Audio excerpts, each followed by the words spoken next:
Man City have lost 1-0 to Crystal Palace in the FA Cup final. Back-to-back losses now in FA Cup finals for Pep Guardiola, giving Crystal Palace their first ever major trophy in close to 125 years of their history. It's outrageous from that point of view, and it's damning from the Manchester City point of view. It was really, really bad today on a number of levels. We're going to break down what went wrong for Manchester City. If you're new to the channel, make sure you subscribe. We're going to have to just talk about the goal to start off because it was a very, very good goal. Honestly, for the first 15 minutes, it was all Man City. It must have been 85% possession. I'm not saying it was brilliant possession. I'm not saying City deserved to be 2 or 3-0 up because I'm not saying that at all. Palace defended very, very well. It was side to side, but honestly, they didn't touch the ball in the first 15 minutes. So you're always going to have that conundrum when you keep the ball that long without doing anything with it, without any meaningful kind of direct play in the final third. Anything, shots from 25 yards, big crosses in. It never felt any danger in the first 15 minutes. It was a lot of possession, but it was flat and side-to-side possession. So you're sitting there and you must be wondering, if you're a Man City player, what's going to happen when they get the ball? Because it's such a build-up of possession that surely Palace are just sitting there. They're biding their time. And the onslaught of the counter-attack, the Crystal Palace Glasner counter-attack, we didn't see it for a very long part of the game until the 16th minute. And it just felt, it was like a knife through butter. I mean, the pace of Mateta, the pace of, I think it's Sarr, that gets that ball round the corner. And it's Eze on the end of it. Brilliant finish. I mean, Eze deserves to be talked about in the highest regards for any player in the Premier League this season, regardless of if it's the Premier League or Cup competitions. Eze has scored in almost every round of the FA Cup. Brilliant against Aston Villa in the previous round. I think he scored in the first round as well for Crystal Palace. He is a hero upon heroes. Surely now the most important player in the history of Crystal Palace Football Club, maybe alongside Ian Wright and Zaha, but surely he's above both of them because of scoring a winning goal in a cup final. I mean, it's absolutely outrageous. It was a beautiful finish, a beautiful counter-attacking move, and Crystal Palace deserved to score. Guardiola's come out and said that the defensive midfielder situation didn't cause Crystal Palace to score. It didn't affect the game. I'd argue against that massively. How can you not learn from the Champions League final against Chelsea, where he didn't pick Rodri, he didn't pick Fernandinho, he played Ilkay Gundogan at the base of the defence in 2021. He's not learned from that, and he's played with De Bruyne, Bernardo Silva at the base of midfield, and it's not directly their fault. It's not directly the result of Gundogan in the Champions League final against Chelsea. That was Zinchenko's fault, playing someone onside. It didn't work. Ultimately, it still, for me, was a massive factor in this game.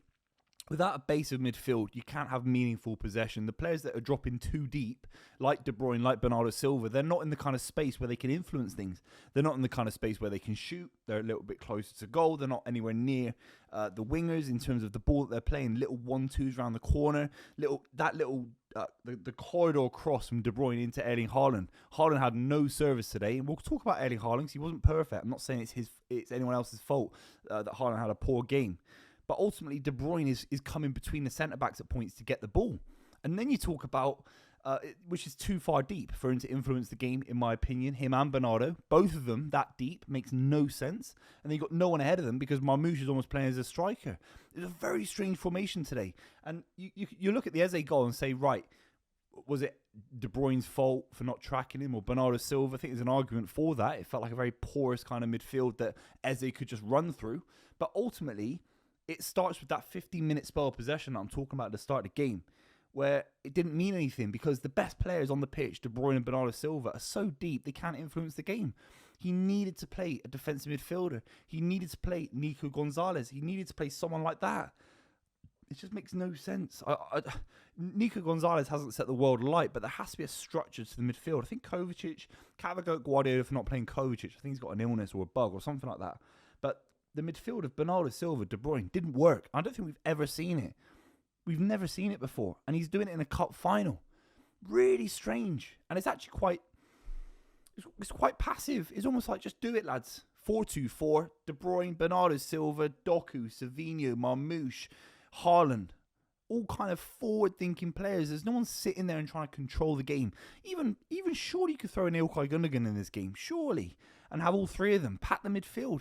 But it was two midfielders against this Crystal Palace midfield that could just break away. I thought Kamada was having a great game. I thought Adam Wharton was able to break up play very, very well.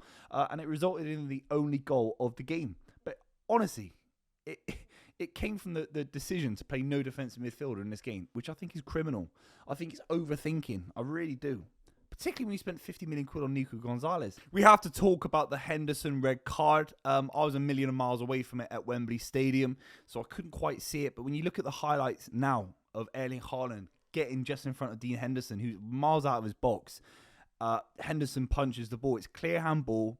I think there's an argument from the referees, which is completely invalid, that it isn't a clear goal-scoring opportunity, so we don't send him off. But trust me when I say it's a red card. If Wayne Rooney says it's a red card and he literally despises Manchester City, it's a red card. It is. I'm not going to sit there. I'm actually not going to talk about it from this point on in the video, but it is a red card. There you go. By the way, Dean Henderson was fantastic in the game, so it's not bias. It's not bias. I hate VAR. I thought it slowed the game down today. I thought it was a disgrace. VAR did give Manchester City a penalty. It took way too long. It killed the atmosphere. Mitchell on Bernardo Silva. I could see it again about 160 yards away. And yes, it was a penalty all day long. They can't even decide, and they're 1 yard away. They're 5 yards away. It was an embarrassment. The penalty was shocking. This is gonna lead into the Erling Haaland sort of analysis, but why isn't Erling Haaland stepping up to take the penalty? Even if there's this kind of narrative that Marmoush is better at penalties, he's brand new to the club. It's the biggest moment in his Man City career, and he's been fantastic in the last few months. He has been since January. Been by far the best signing out of all of them, 100%. But this is Erling Haaland, even De Bruyne. Leadership, experience. Haaland's never even scored in a final for Man City. It's 7 games now. Where are his balls? Where are his cojones? Seriously, just grab the ball, smash it into the roof of the net. When he first came to the club, he was doing that every single game. Every time there's a penalty, he was smashing it. He missed a few, fine. I want Erling Haaland to take that penalty over De Bruyne, because De Bruyne I thought was actually a little bit off it today, like actually miles off of it, particularly with the power in his legs to kind of knock the ball around and hit it hard into people's feet. So I wouldn't want him taking a penalty, to be honest. I think Erling Haaland, he's on 500 grand a week. He's on a massive contract. He's a big number 9. 7 final appearances for Man City, 0 goals, 0 assists. That's his opportunity to equalise the amount of goals that Sergio Aguero got in finals for Man City, the amount of finals that to go past Thierry Henry's kind of record in finals. It's a huge moment for you as a player. Take that ball and hit it. It's so frustrating, and it's a little bit soft from Haaland. And I'm allowed to say it because I'm a football fan, and I've been watching this guy, what he's capable of doing. His goal scoring figures for even this season, which have been flat and poor by his standards, he's still scoring over 30 goals in all competitions this season, which is better than almost every striker in the world. Grab that ball. It's the final. Grab that ball. Don't just give it to the new signing.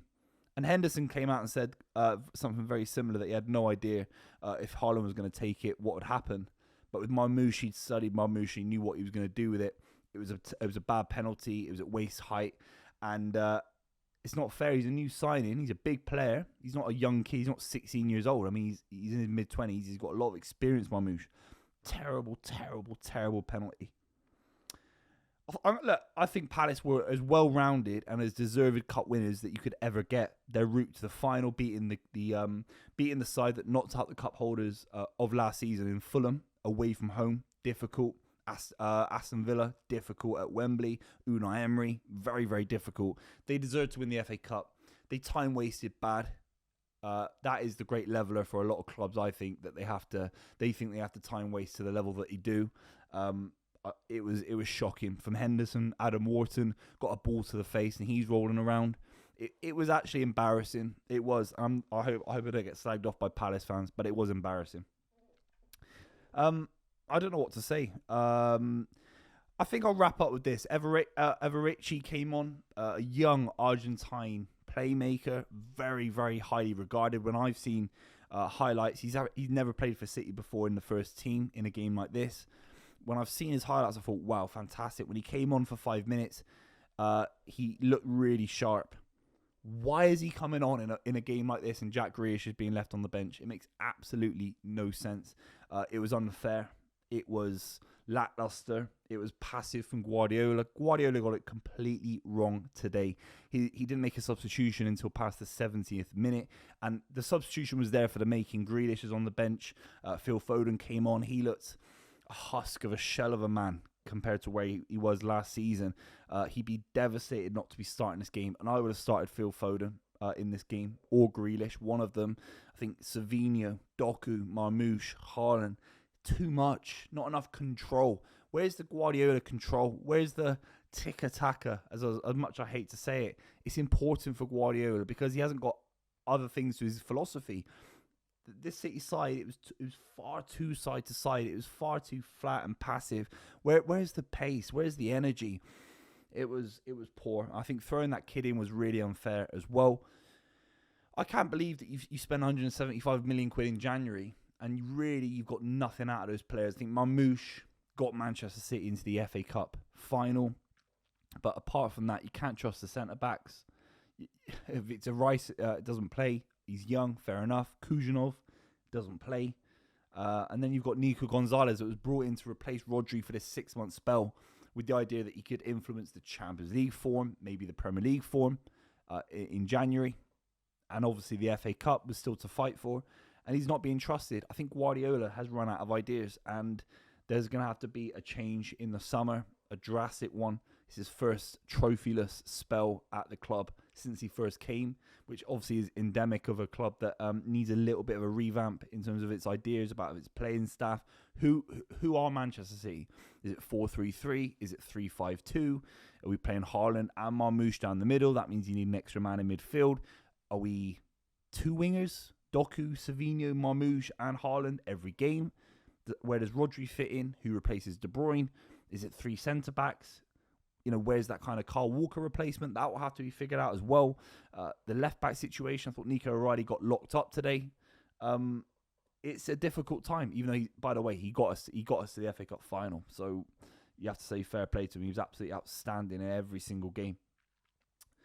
What can you say? Crystal Palace won their first trophy. They deserved it. Glasner has now won the Europa League with Frankfurt, the FA Cup with Palace. He's got them into the Europa League. You got to fancy a side like Palace. They can keep Mateta, Gahey. I think Wharton probably goes.